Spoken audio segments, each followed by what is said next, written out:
Hola, som la Nerea Lara, I Eva Marín. alumnes de l'Institut Vall d'Hebron, i us presentarem els microscopis de fluorescència. Primer, què és la fluorescència? Doncs la fluorescència és la propietat de certs elements d'absorbir llum d'una longitud d'ona determinada per després emetre un altre llum de longitud d'ona major, que pot ser de color verd, vermell, groc i molts altres.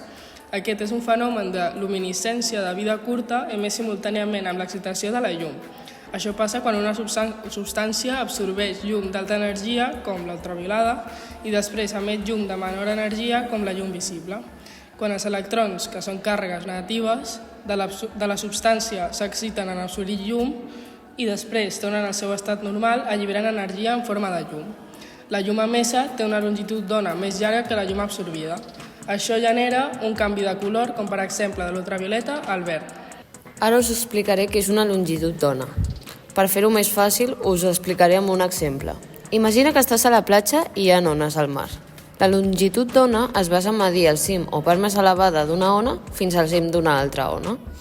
Amb la llum passa el mateix.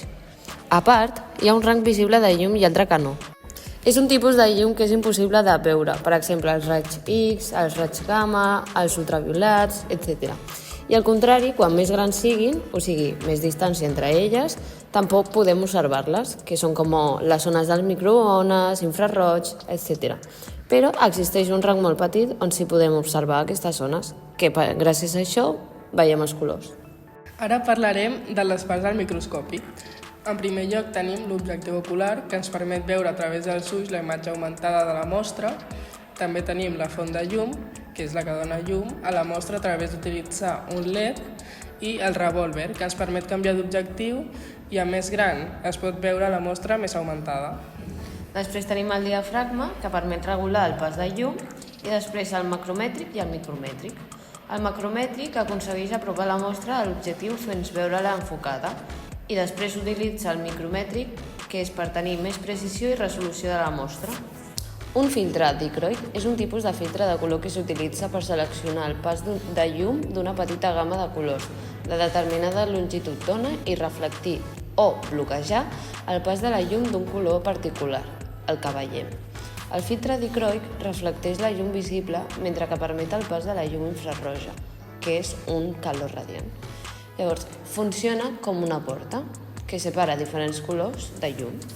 Aquests filtres són especials perquè, a diferència d'altres filtres que simplement absorbeixen certs colors de llum, els filtres dicroics utilitzen un efecte òptic per transmetre llum de determinades longituds d'ona i permetre que passi la resta. Als microscopis de fluorescència, el filtre dicroic pot separar la llum que excita la mostra de la llum que emet la mostra, permetent una visualització més clara de les imatges fluorescents. Però sabeu com funciona?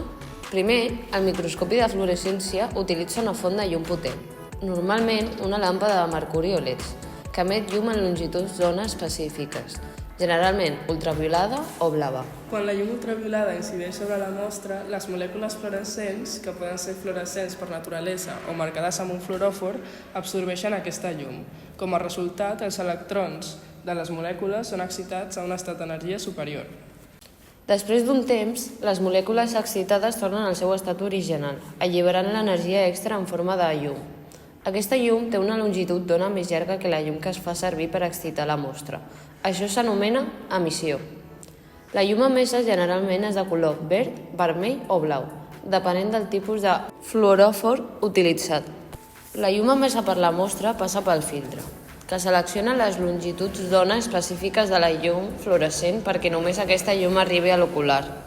Finalment, la llum filtrada es projecta a través del sistema òptic del microscopi, serien les lents i l'ocular, fent que puguem veure la fluorescència de les estructures marcades a la mostra.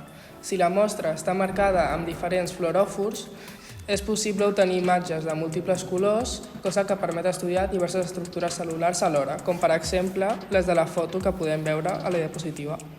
A continuació, veurem diferents mostres observades al microscopi de fluorescència. A la nostra esquerra tenim una foto d'una cèl·lula artèria pulmonar i a la dreta tenim una cèl·lula cancerosa humana. Però no només són cèl·lules, també podem observar teixits, com per exemple, en la foto podem veure un teixit de ratolí. Fins aquí la nostra explicació sobre els microscopis de fluorescència i esperem que us hagi agradat. Moltes gràcies!